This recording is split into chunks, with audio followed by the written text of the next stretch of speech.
I'm gonna explain what I believe and why I believe it. And if I could articulate that to you, you will have more respect, or you should have more respect for me, since I'm saying why I believe it, without changing your mind, trying to change your mind, because few people will change their mind just like that. Okay, I'm going to change my mind because you just convinced me. That's rare. But, a lot of people, if you're just talking to them, they'll tell you what they believe, but they'll have a really hard time telling you why they believe it. And if I always say I will respect somebody more if they could tell me why they believe something. And sorry, I had a yawn.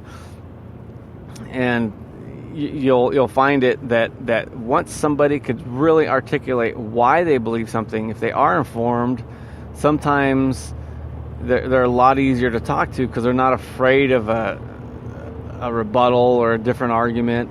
And why am I saying all this? Is because ultimately, to have a good conversation with somebody means that you'll have a better friend, a better spouse, a better coworker, a better client, a better customer.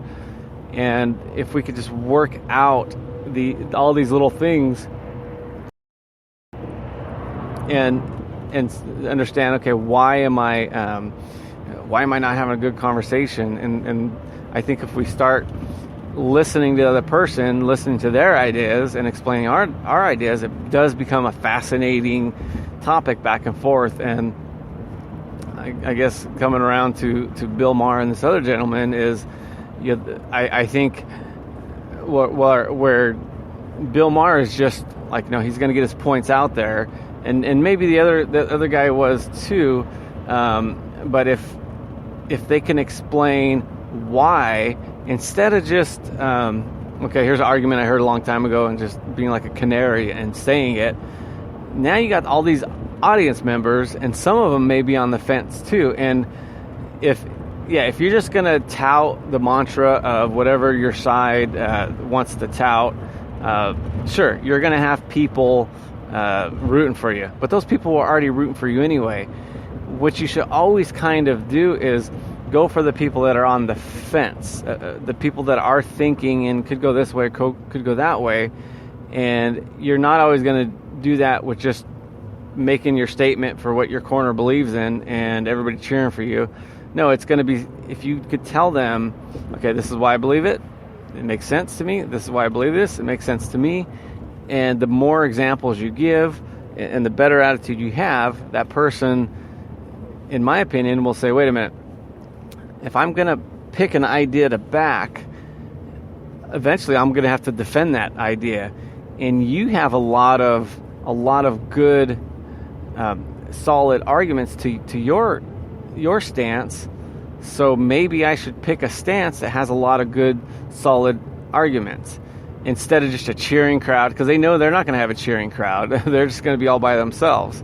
So I think our job is to, whatever we feel and think is right, to defend it, not so much by just, standing on a soapbox and being louder than the next guy, or more exciting. It's just to kind of say, okay, I understand your side, here's my side, and this is why I believe what I believe. And like we always talk about, this is, we do have one life here, and if what is important to us, if we feel it's that important, you don't want to not share it. You do want to share it with people you love and people that are around you that will listen.